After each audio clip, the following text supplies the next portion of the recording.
You searched how to buy shares of Koninklijke Philips NV, a Dutch health technology company listed on NASDAQ under the ticker PHG. This video is for educational purposes and not financial advice. To buy PHG, you need a brokerage account. I will use eToro as an example to demonstrate the steps.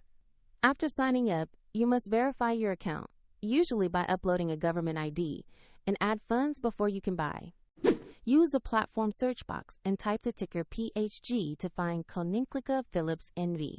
Select the listing that matches the company name and NASDAQ exchange. Open the stock page to view basic company information and the price chart. Confirm the issuer name and ticker PHG so you have the correct asset.